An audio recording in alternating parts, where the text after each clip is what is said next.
त्या गौरी नावाच्या मुलीला स्पर्धेत भाग घ्यायचा. हम्म. तिने नाव दिलं, सगळं दिलं, पण नंतर ज्या दिवशी स्पर्धा असते तेव्हा ती बॅग मध्ये कलर चाच पडते, त्याच्यात कलरच नसतात. मग ती विचार करते आता मी स्पर्धेला कशी उतरणार ना, तयारी तर सगळी केली. ती काय आहे तर महत्वाकांक्षेने आपण काय करू शकतो, जग जिंकू शकतो. येस, मला हे करायचंय. नमस्कार मित्रांनो, आपले मराठी पॉडकास्ट मध्ये स्वागत आहे, ज्याचे नाव आहे ऐकूया बोलूया. मी आहे सायली कळमकर. नमस्कार, मी आहे चैतन्य कळमकर. आजचा हा आपला प्रवास एक भन्नाट प्रवास आहे, ज्यामध्ये गप्पा, गोष्टी, ज्ञान, मनोरंजन या सर्वांचा एकत्र संगम होणार आहे. तर मग सुरुवात करूया आपल्या या मराठी पॉडकास्ट, ज्याचे नाव आहे ऐकूया बोलूया. आज आपण आपल्या पॉडकास्ट मध्ये जो विषय मांडलेला आहे तो आहे कला विश्व. कला विश्वाचं मानवी आयुष्यामध्ये काय महत्वाचं स्थान आहे याविषयी आपण चर्चा करणार आहोत. व आपल्यासोबत ज्या प्रमुख पाहुणे म्हणून आपल्याला लाभलेल्या आहेत त्या आहेत सौ मनीषा कदम बोर्डे मॅडम. नमस्कार मॅडम. नमस्ते. मॅडमचा मी तुम्हाला परिचय करून देतो. मॅडम ह्या सखाराम मेत्रे विद्यालयामध्ये एक शिक्षिका आहेत. कलेबद्दलचा त्यांचा अनुभव खूप दांडगा आहे, तो आपल्या चर्चेमध्ये आपल्याला नक्कीच जाणून येईल आणि याच विषयाबद्दल आपण त्यांच्यासोबत चर्चा करणार आहोत. कला ही केवळ रंग, रेषा, सूर नसून ते माणसाच्या आतल्या भावना, विचार व आत्म्याचे एक प्रतिबिंब आहे.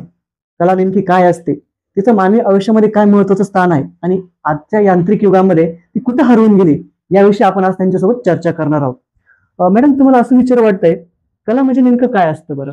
कला म्हणजे एक भावनिक सौंदर्य, आणि ती सौंदर्य आपण आपल्या इतर म्हणजे फ्रेंड सर्कल बरोबर जे शेअर करतो त्याला आपण कला म्हणतो. कारण बघा, कधी आपण कुठली गोष्ट जर निर्मिती केली तर ती निर्मिती केल्यानंतर ती कोणाला जर शेअर केली तर त्याच्याकडून जो मिळणारा रिस्पॉन्स असतो, तर त्या छोट्याशा गोष्टीतून सुद्धा आपल्याला जो आनंद मिळतो तिला माझ्या भाषेमध्ये मी कला असं म्हणते.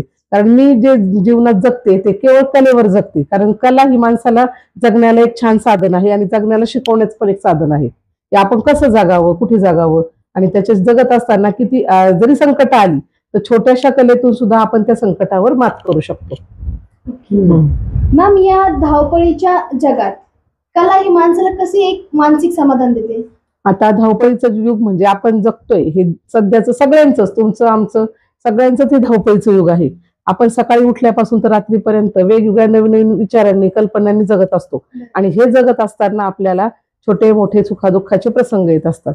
उदाहरणार्थ आता एकच उदाहरण देते, की घरामध्ये कुठली जरी एखादी दुःखद घटना घडते, आपण ती दुःखद घटना 10-15 दिवस आपल्याशी उराशी बाळगून राहतो, पण नंतर हळूहळू आपल्याला त्यातून बाहेर पडावं लागतं. का पडावं लागतं? तर इतर घरातली व्यक्ती, घरातली माणसं आपल्या समोर असतात आणि मग त्यांना सुखी ठेवण्यासाठी आपल्याला त्याच्यातून त्या दुःखावर मात करावी लागते. तीच जर एखादा कलाकार असेल तर तो काय करतो, आपलं दुःख त्या कलेतून व्यक्त करण्याचा प्रयत्न करतो. आता एखादा समजा घरामध्ये एखाद्या मुलीला आई नाहीये, कोरोना काळात घडल्यात बघा अशा खूप साऱ्या घटना. एखाद्या मुलीला आई नाहीये तर ती सतत आणि सतत आपल्या आईची प्रतिमा काढायचा प्रयत्न करते. म्हणजे त्या कलेत ती जगते आणि तिला त्याच्यातून ती आनंद निर्माण करते, की मला आई नाहीये तर मला आई आहे, माझी आई कुठेतरी आहे, देवाच्या घरी जरी आहे, पण ती कलेतून ती भावना व्यक्त करते आणि त्या आनंदात ती जगायला सुरुवात करते. म्हणजे कला माणसावरती सोल्युशन म्हणून कला आपण हे करू शकतो. किंवा आता एखाद्या दिवशी आता शाळेमुळे मी सुद्धा कधी कधी थकून घरी जाते. थकून घरी गेल्यानंतर एखाद्या आवडीची गोष्ट, समजा आता मी कॅलिग्राफी करते, एखाद्या 2-4 व्यक्तींचं वपूंचं वगैरे स्लोगन लिहिलं, आपणच लिहिलेलं स्लोगन आपणच एडिट केलं आणि आपणच ते छानपैकी पोस्ट केलं तर आपल्याला खूप आनंद मिळतो, की किती छान लिहिलंय. आपलीच कला आपल्याला पाहताना आनंद मिळतो. तर कला ही माणसाला एक छंद नसून जगण्याचं एक साधन म्हणते मी. तर तसंच समाजामध्ये पण किंवा समाजामध्ये परिवर्तन घडवण्यामध्ये पण ती कला महत्वाची भूमिका बजावू शकते का? नक्कीच. आपण बघा, आता घरातून बाहेर पडल्यानंतरच आपल्या परिसरामध्ये समोर जर सुंदरसे बंगला, त्या बंगल्याभोवती जर ग्रीनरी दिसली, झाडं दिसली, तर आपण म्हणतो वाव किती छान दिसते. पण तेच जर आपण एखाद्या वृक्ष गल्लीमध्ये गेलो किंवा स्वच्छ वातावरणात गेलो तर त्या स्वच्छतेमध्ये पण आपल्याला एक नकारात्मकता किंवा दारिद्र्य दिसतं. मग आपणच तिथे जाऊन काय म्हणणार, की जरा तुम्ही स्वच्छ राहा, तुमच्या घराला रंगरंगोटी द्या, काही नाही केलं तर किमान झाडझूड तरी करा. म्हणजे ती एक कलाच झाली ना, झाडझूड रांगोळी काढणं ही सुद्धा एक कला आहे. आणि ते सौंदर्य घरामध्ये म्हणजे नकारात्मकतेला पण विरोध करतं, सकारात्मकतेकडे पण वळवतं. त्या ठिकाणी मी गेलेली, त्या ठिकाणी अक्षरशः दारामध्ये सगळीकडे कचऱ्याची, म्हणजे जो कचरा घरामध्ये असतो तो दारातच टाकायची, त्याच्यावरूनच मुलं ये जा करायचे. पण एकदा दोनदा मी समजून सांगितलं आणि माझी मैत्रीण शिंदे मॅडम ज्या आहेत तर त्या सुद्धा त्या ठिकाणी जाऊन काम करत होत्या. त्यांनी पाहिलं की आता आपल्याला ह्या स्वच्छतेमध्ये राहायचं नाही, तर आज स्वच्छतेतून स्वच्छतेकडे कसं म्हणजे हे करायचं, त्यांना जगण्यासाठी प्रेरित कसं करायचं, की दुर्गंधीत राहू नका. मग त्यांनी हळूहळू स्पर्धा अरेंज केल्या. आज काय तर अंगण स्वच्छता, घर स्वच्छता, मग त्याच्यातून छोटे छोटे बक्षिसं देऊ लागले. मग तो एरिया इतका छान झाला, खूप स्वच्छ झाला. मग त्याच्यातून आनंद आमच्या मॅडमला तर मिळाला. मी जेव्हा गेले तर तेव्हा मला सुद्धा तिथे बरं वाटलं की अरे आपण मागच्या वेळेस आलो होतो तेव्हा स्वच्छ होतं. म्हणजे एक जगण्यासाठी माणसाला आपण एक देऊ शकतो की ह्याच्यातून आजार पसरत नाही. म्हणजे आपण ह्याच्यातून दुसरा पण संदेश देऊ शकतो कलेतूनच, की इथं स्वच्छतेचा संदेश देऊ शकतो, आरोग्याचा संदेश देऊ शकतो, आहाराबद्दल सांगू शकतो. म्हणजे कला म्हणजे नुसती कलाच नसून ती खूप व्यापक विश्व आहे त्याचं. बरोबर. तिला एका फ्रेम मध्ये आपण बांधू बांधू शकत शकत नाही, नाही. बांधू शकत नाही. आजकाल हे एक डिजिटल युग म्हणू शकतो. हम्म. ह्या डिजिटल युगामध्ये पारंपरिक कलेला काही धोका निर्माण झालाय का? खूप मोठ्या प्रमाणे झालाय धोका निर्माण. कारण बघा पूर्वीच्या काळी दगड, आपण एक छोटंसं उदाहरण घेऊ की दगड फोडणारे माणसं होते. ते हाताने आपल्या मूर्ती घडवायचे, भांडी घडवायचे, अगदी जात पाटावर वंटा हे पूर्वी मिळायचं. पण आता आपण बाहेर पडलो घराच्या तर दगड मिळतात आपल्याला, पण ते मशीनवर कोरलेले. पाटावर वंटा मिळतो तो मस्त मऊ गुळगुळीत छान तो टाके वगैरे टाकलेला चारी बाजूला डिझाईन असते, पण ते मशीनवर केलेलं असतं. पण जे जे घडवणारे माणसं आहेत ते अक्षरशः त्यांना उपासमारीची वेळ आली ना, त्याच्यामुळे त्यांच्या आर्थिक बाबीकडे तिकडे दुर्लक्ष झालं. आता बांबू गल्लीत गेल्यावर हाताने विणणारे पाहतो आपण, ते इतकं छान वाटतं. पण काही ठिकाणी ह्याच बांबूंना मशीन मध्ये जोडून तिथे यांत्रिक रूप देऊन प्लास्टिकच्या काड्या तयार केल्या, तर त्याच बांबू सारखा लूक देऊन त्या प्लास्टिकच्या वस्तू बनवल्यात. सूप वगैरे आपण पाहतो. बरोबर. मग त्याच्यामुळे त्या पारंपरिक जे कलाकार आहेत त्यांच्यावर थोडंसं आर्थिक संकट आलेलं आहे. आपण मंदिरं पाहतो ना की त्या मंदिरामध्ये पण किती छान पद्धतीने आकृत्या काढल्या, कोरलेल्या कलांचं मूर्त्या स्वरूप असतात. तिथं हो दर्शवलेलं हो आहे. हो. म्हणजे आज जरी बघितलं तर सूर्य मंदिर म्हणूया किंवा जगन्नाथपुरीचं मंदिर म्हणूया, जगन्नाथ या ठिकाणची जी मंदिरांची जी कला आहे ती कला आज जर परत प्रत्यक्षात अंमलात आणायची जरी म्हणलं तरी पॉसिबल वाटत नाही वाटत. कारण तेवढं आता लोकांना पेशन्स राहिलेला नाही. तेवढे जीवनामध्ये त्यांना मी करू शकेल का नाही याच्यावर स्वतःवर विश्वास नाही राहिलेला. कारण पूर्वी जो दगड कोरणारा माणूस होता तो जर मूर्ती कोरायला घेतला तर त्याला महिने लागायचे, वर्ष लागायचं. पण त्याला कोणाचं प्रेशर नसायचं की ह्या एवढ्याच वेळात दे. आता काय होते, आपण एखाद्या व्यक्तीकडे एखादी मूर्ती मागायला गेलो किंवा काय मागायला गेलो, आपण त्याला प्रश्न विचारतो की किती दिवसात मिळेल, किती तासात होईल. आपलं जग असं फास्ट चाललंय युग आता. त्याच्यामुळे त्या वेळेच्या अभावी आपल्याला मशीनकडे वळालेत लोक, आणि त्याच्यामुळे हे कलाकार थोडे मागं पडत चाललेत. मग पारंपरिक कला ती पारंपरिक कला फक्त एवढंच आहे की त्याच्या आकारात, त्याच्या रूपामध्ये हाताने केल्यामुळे थोडस 19-20 होत होतं. म्हणजे आताच जसं मूर्त्या कोरलेल्या मशीन मधल्या पाहतो साच्यातल्या, की त्या परफेक्शन असतं. कारण त्यात साचा असतो, त्याला आपण एक ऑर्डर देऊन बनवून घेतलेला असतो. त्याच्यामुळे त्याच्यात होत नाही तसं. पण हातच्या कलेमध्ये थोडासा फरक पडतोच. पण एक गोष्ट ती कला पाहायला सुंदर असते. त्या कलेमध्ये म्हणजे जो कोरतो, जो चित्र काढतो, जो कॅलिग्राफी करतो, ते स्वतःच्या हाताने केली एक नवीन नवनिर्मितीचा एक तो आनंद असतो. जसं परमेश्वराने जग घडवलं आपलं, जग घडवताना त्यांनी विचार नाही केला की मी कोणासाठी करतोय. पाणी दिलंय ते सर्वांसाठी दिले, अगदी गुरांसाठी, माणसांसाठी, सगळ्यांसाठी. अगदी आपण नदीमध्ये अस्वच्छ धुतलं, आपण मुलांना गोष्टी शांताना म्हणतो की पाणी खराब होतंय, दूषित होण्याची कारण, पण तरी नदी म्हणते का की नका माझ्यात, ती तिचं वाहण्याचं काम चालू ठेवते, तिचं ती स्वच्छ होण्याचं काम स्वतःहून करत राहते. तसं आपल्या माणसांनी केलं पाहिजे की आपण पण देत राहिलं पाहिजे. फक्त की कला ही अशी आहे की जितकी देऊ तितकी ती वाढते. आपल्या जवळ ठेवली तर तिचं संकुचित रूप राहतं, देत राहिलं तर ते नवीन पिढीपर्यंत त्याचा ओघ अजून वाढत राहतो. मग आपण म्हणतो ना की कला ही फक्त एक सौंदर्यच आहे असं नसून ती एक आपलं म्हणतो ना एक जगण्याचं साधन पण होऊ शकतो ना. जगण्याचं साधन तर होतंय, केवळ एखाद्याला अर्थार्जन करण्यासाठी तर त्याचं होतच, पण एक सौंदर्य सुद्धा होऊ शकतं. एखादी खूप अशी श्रीमंत व्यक्ती घ्या, पण त्या व्यक्तीच्या मनामध्ये तर खूप खिन्नता आहे, घरामध्ये खूप मोठा बंगला आहे, पण त्याच्यामध्ये ती जगू शकत नाही. कारण तिच्या मनात लागलेली हुरहुर असते कुठली तरी, ती हुरहुर तिला त्याच्यातून बाहेर पडायला, तिला कलेचा हा मार्ग जर स्वीकारला तर किमान ती स्वतःच्या जीवनाकडे थोडस तरी सकारात्मक बघते आणि आनंदाने बघते. मग ती त्याच्याकडे संवादाचं काम पण करू शकते. संवाद घडवण्यासाठी किंवा कला म्हणजे कला जाणणारा व्यक्ती तो स्वतः एकटा जरी राहिला तरी तो एकटा नसतो. कारण त्याच्या हातामध्ये काहीतरी कुंचला असतो किंवा विणकामाचं साहित्य असतं, भरतकामाचं साहित्य असतं. तासन तास तो ते व्यक्ती त्याच्यामध्ये रमून जातो. म्हणजे दुःख विसरण्याचं साधन आहे. म्हणजे आजच्या जगाचे माणसं एन्झायटी, डिप्रेशन ह्याच्यामध्ये त्यांनी एखादी कला तरी अवगत करायला पाहिजे. मी तर म्हणते प्रत्येक व्यक्तीने थोडी तरी कला आपल्यासोबत ठेवावी. अगदी आई सुद्धा असते बघा, काही व्यक्तींना आपली आईच म्हणू आपण, की त्यांना किचन मध्ये रस असतो, वेगवेगळ्या प्रकारच्या भाज्या बनवणं किंवा कुठल्या प्रकारच्या रेसिपी बनवणं. आणि ती जेव्हा वाढते तेव्हा घरातले जे आनंदाने सेवन करतात आणि त्याच्याबद्दल आपली प्रतिक्रिया व्यक्त करतात. आईला एक घास जरी उरला तरी ती आनंदाने तिचं पोट भरते, कारण एवढी सगळी तिच्या स्वयंपाकाची कौतुक करतात. असं म्हणजे ते सुद्धा माझ्या दृष्टीने एक कलाच आहे. हो. स्वयंपाक करणं सुद्धा हे एक कलाच आहे, कारण त्याच्यावर आपलं जीवन आहे. जीवन. हा, आपण त्याच्यावर 2 घास खातो, आनंदाने जगतो आणि त्यामुळे आईला सुद्धा आपण त्याचे 100 पैकी 100 मार्क द्यायला पाहिजे. म्हणजे मशिनरीच्या जगात वावरताना कलेचा आधार घेऊन माणसाने आयुष्य जगलं पाहिजे असं वाटतंय. कलेचा आधार घ्यायलाच पाहिजे. बरोबर आहे. हो. कला माणसाला तापती. चारती छंद माणसाला जिवंत ठेवतात. बरोबर. कोणताही छंद माणसाला जिवंत ठेवतात. आता जी कला आहे म्हणजे आपण म्हणतो की कला वेगवेगळ्या प्रकारच्या आहे, पण एक आत्मिक समाधान देण्यासाठी अशी कोणती कला आहे का? आता आपण बघा, आता सगळीकडे आपण पाहतो की ओबेसिटी वाढलेली आहे, म्हणजे स्थूलतेचं प्रमाण वाढले. का वाढलंय? तर बैठं काम जास्त झाले, कष्टाचं काम नाही. आता पूर्वी बघा, शेतकरी शेतात काम करून यायचा, संध्याकाळी 6ला तो जेवायचा, त्याच्या अंगामध्ये चंचलता होती आणि त्याच्या म्हणजे वेळेचं भान होतं की सकाळी पहाटेच उठून जायचं, आता उन्हाच्या आत काम उरकायचं, म्हणजे ते पण त्यांच्या जीवनाचा एक भाग बनलेला होता. पण आता काय झालेलं आहे, आता युग असं वाढले की पैसा झपाट्याने मिळतोय, दिवस रात्रीच्या नोकऱ्या सुरू झालेल्या आहेत, म्हणजे रात्रीला सुद्धा आपण असं विश्रांतीला ठेवलेलं नाही, नाईट शिफ्ट मध्ये काम करतोय, त्याच्यामुळे आजारपणाचं प्रमाण वाढले. त्याच्यामुळे जर तसा माणूस असला तर डिप्रेशन मध्ये जाणारच ना, झोप होणार नाही, आहार व्यवस्थित मिळणार नाही. त्याच्यामुळे माणसाचं मन अगदी दुःखी होतं की बापरे, माझ्या शरीराला कशाची तरी विश्रांतीची गरज आहे, आणि मग असं करत करत तब्येतीकडे दुर्लक्ष होतं आणि माणूस त्या आरोग्याच्या धोक्याकडे जाते. त्याच्यामुळे थोडंसं आपण आपल्याला जर निर्माण करायचं, स्वतःला जर जगवायचं असेल, थोडं कलेचा आधार घेऊन आपण पुढे जाऊ शकतो. कलेमुळे आपण त्याच्यामध्ये इंटरेस्ट दाखवून त्याच्यामध्ये आपण आपलं कला म्हणजे वेगवेगळ्या पद्धतीच्या कोणकोणत्या प्रकारच्या कला असू शकतात? आता संगीत कला आहे, नृत्य कला आहे, वादन कला आहे, वाचन देखील ही सुद्धा एक कला आहे. कारण वाचनातून सुद्धा आपण म्हणतो वाचाल तर वाचाल, तर त्या वाचनाच्या कलेतून सुद्धा आपण पुढे जाऊ शकतो.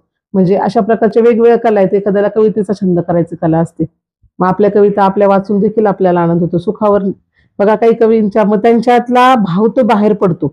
एखादे फक्त निसर्गावर कविता करतात आणि काही जण फक्त दुःख, एखादी फक्त स्त्रीची काय म्हणतात ना, व्यथा, याच्यावर करतात. मग त्याच्यातून आपल्या त्या व्यक्तीचा भाव कळतो की तो त्याच्यावरच करतो. आता एका मुलीचं नाव मला आठवत नाही, अंध मुलगी होती माझ्या शाळेमध्ये आलेली, आणि त्या मुलीने निसर्गावर कविता केल्या होत्या. अक्षरशः वाचून घरामध्ये मला रडायला आलं की आपण डोळस असून त्या भावनेने बघत नाही, पण ती अंध मुलगी निसर्गावर लिहू शकते. तिचा दुर्दैवी मृत्यू झाला, पण त्या मुलीसाठी म्हणजे वाईट वाटलं मला नंतर, की म्हणजे मी विचारलं नंतर मॅडमला, काळे मॅडमच्या केंद्रात होती ती आपल्या नगरच्या, मग त्यांना विचारलं, मॅडम ती मुलगी, तर मॅडम म्हणे, अहो तिचा आजारी पडली, ताप मेंदूत म्हणजे ताप गेली ती मुलगी. पण कलेमुळे काय झालं, तिला निसर्गाच्या कविता जेव्हा सादर करायची तेव्हा डोळस माणसांच्या डोळ्यातून पाणी यायचं, इतके सुंदर ती कविता करायची. म्हणजे कलेमुळे काहीही होऊ शकतं. आनंदवनला ज्यावेळेस आम्ही ट्रिप गेली होती त्यावेळेस पण असंच एकदा अनुभव आला होता की त्या ठिकाणच्या काही लोकांना अक्षरशः बोट नव्हते, पण त्यांनी पायाने म्हणा किंवा तोंडाने पेनाने आकृत्या काढल्या होत्या, इतके छान डिझाईन्स केले, ग्रीटिंग कार्ड्स. म्हणजे असं गोष्ट वाटते की किती चांगलं काम त्यांनी केलेलं आहे. तुम्ही म्हटलं की कॅलिग्राफी ही एक कला आहे, मग ती कशा पद्धतीची कला आहे? आता कॅलिग्राफी म्हणजे आता सुलेखनाचा एक भाग आहे. आता सुरुवातीचं रूप जे आहे त्याचं ते हस्ताक्षर. आता मी प्राथमिक शिक्षिका असल्यामुळे वर्गात रोजच मुलांचं पाहणार, अक्षरं खराब असली की त्यांची गिरून देणार, म्हणजे त्याच्यातून हळूहळू मी त्या कलेमध्ये म्हणजे जास्त स्वतःला झोकून दिलं. मग हळूहळू अक्षरांकडे पाहता पाहता अक्षर गुरूंची, माझी पोवळे सरांची माझी भेट झाली. मग त्याच्यातून मग त्यांच्या मार्गदर्शनाकरवी जे काही कॅलिग्राफीचे स्ट्रोक आहेत ते हळूहळू शिकत गेले, आणि मग असा विचार केला की नाही, आता ह्याच्यामध्ये आपल्याला परफेक्शन करायचं. मग वेगवेगळ्या प्रकारचे जुन्या काळातले बोरू होते ते काही मिळाले, नंतर विकत पण काही बोरू घेतले. मग बोरू टाके खरं जुनच आहे सगळं, बरोबर. आताच काहीच नाही. आता आपण पेनाचे निफ वापरतो, पण पूर्वी ऋषीमुनी कशाने ग्रंथ लिहिले, त्यांनी अगदी मोराच्या पिसाला कट करून किंवा झाडापाल्याची लाकडं जे त्यांना अंकुचदार मिळायचे त्याच्यात शाई बनवून, शाई तरी कुठे होती, वेगवेगळ्या फुलांचे रंग एकत्र करून, गोकर्ण सारख्या म्हणा किंवा गुलाबासारख्या म्हणा, किंवा काय जे हळदीचे रंग मिळायचे त्यांना, त्याच्यातून त्यांनी रंग तयार केले आणि त्याच्यातून ते प्रवास करू लागले. तोच आपण पुढे घेतलाय, त्यालाच आपण कॅलिग्राफी म्हणतो. म्हणजे कॅलिग्राफी म्हणजे वेडे वाकडे अक्षर सुसंगतपणे लिखाण करणं म्हणजेच कॅलिग्राफी. म्हणजे अक्षर घ्यायची, पण त्यांना आता अचा स्ट्रोक घेतला तर सगळीकडचे अचे स्ट्रोक सारखे, वेलांटीचे स्ट्रोक सारखे, ते सगळे वेडे वाकडे काढले तरी चालतात, पण त्याच्यामध्ये एक सुसंगतता पाहिजे टॉप टू बॉटम मध्ये, त्याला कॅलिग्राफी असं म्हणतात. म्हणजे हस्ताक्षर लेखनामध्ये म्हणतो ना आपण, व्यक्तीचं प्रतिकृती ओळखायची असेल तर हस्ताक्षर पण तेवढं चांगलं आहे. म्हणतात ना की त्याचा एक आईना म्हणतो आपण, की त्याच्या हस्ताक्षरून कळतं की हा कसा कसा आहे. आहे. मग आता त्याच्यामुळे हस्ताक्षर एक्सपर्ट पण आलेत आणि ते मनातले भाव सुद्धा ओळखू शकतात. म्हणजे समजा एखादी XYZ व्यक्ती डिप्रेशन मध्ये आहे, साधं त्याला प्रतिज्ञा लिहायला दिली, साधी काहीच नाही बाबा, एवढंच 2-4 ओळी तू लिही, तर हस्ताक्षर एक्सपर्ट बरोबर ओळखणार की त्याच्या त्या रेषांच्या फराट्यावरनं की त्यांनी उभ्याकडून डावीकडे टाकलेत का डावीकडून उजवीकडे का उभ्या रेषा कशा मारल्या. तर त्याचं पण एक तत्वज्ञान आहे, त्याचं पण एक खूप मोठा अभ्यास आहे आणि मग त्याच्यातून त्या मानसिकतेपर्यंत पोहोचणार. बघा आपण जे म्हणतो आत्महत्या करतात मुलं किंवा काहीतरी करतात, त्यांच्या त्या रेषा लिहिण्याच्या पद्धतीवरून एक्सपर्ट ओळखतात की त्यांच्या मनामध्ये कुठले भाव चालू होते. बापरे, म्हणजे इतकं टेक्निक आता वाढले पुढे. क्रिमिनल्सच्या दुनियेमध्ये सकट क्रिमिनल्स मध्ये सुद्धा आता एखादा चोर सापडायचा असला तर तिथे चित्रकाराची मदत घ्यावी लागते, कारण त्याचे भाव तिथे विचारले जातात की कसा दिसत होता, त्याचे डोळे कसे होते, मिशा होत्या का नव्हत्या, केसांची पद्धत कशी होती. म्हणजे कला तिथे आलीच. कला कोणतंच क्षेत्र नाहीये की तिथे कला आलेली नाहीये. कला कुठलाच भेदभाव करत नाही. आणि माझं एक असं तत्व आहे की कला गरिबातच असते किंवा कला श्रीमंतातच असते हे नाहीये. कला ही व्यक्तीत असते, प्रत्येक व्यक्तीत असते. फक्त एवढंच होतं की श्रीमंत व्यक्तीकडे ते उपलब्ध साहित्य मिळतं आणि गरीब मुलांकडे ते साहित्य मिळत नाही. ज्यावेळेस त्याला आपण ते देऊ तर ते नक्की मिळतं. एक छोटीशी एक उदाहरण सांगते की एका गौरी नावाच्या मुलीला स्पर्धेत भाग घ्यायचा, तिने नाव दिलं, सगळं दिलं, पण नंतर ज्या दिवशी स्पर्धा असते तेव्हा ती बॅग मध्ये कलर चाच पडते, त्याच्यात कलरच नसतात. मग ती विचार करते आता मी स्पर्धेला कशी उतरणार ना, तयारी तर सगळी केली. मग तिच्या लक्षात येतं की पेन्सिलचे सुद्धा रंग कामाला येतात, साधी HB ची पेन्सिल सुद्धा मला शेडिंग शिकवू शकते ना, ते येतंय ना मला. मग ती त्याच्या जोरावर तिथे जाते आणि खरंच शाळेत तिचा पहिला नंबर येतो. म्हणजे रंग नसताना ती ब्लॅक अँड व्हाईट वर सुद्धा काम करू शकते. म्हणजे आत्मविश्वास याला महत्वाचा आहे. कलेच्या सहाय्याने तिची जी ओरिजिनल कला होती, कलेच्या माध्यमातूनच तिने तिचं यश संपादन केलं. ही गोष्ट मी मुलांना कायम वर्गात सांगते. साहित्य किती आहे याच्याकडे पाहू नका, जे आहे त्या उपलब्ध साहित्यामध्ये तुम्ही चित्र काढायला शिका, त्यातून नवीन करा. हा बरोबर, असं छान आहे. कला एक शब्दच वेगळा आहे. कलेतून साध्य कला फक्त साध्य करता आली पाहिजे.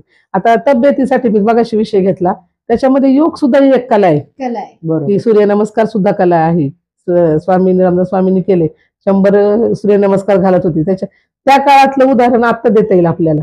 आता आपण करायला लागलोय वजन कमी करण्यासाठी, शरीराचे नियंत्रण ठेवण्यासाठी आपण ती कला सूर्यनमस्काराची आता घेतोय, ते पैसे देऊन शिकतोय आपण.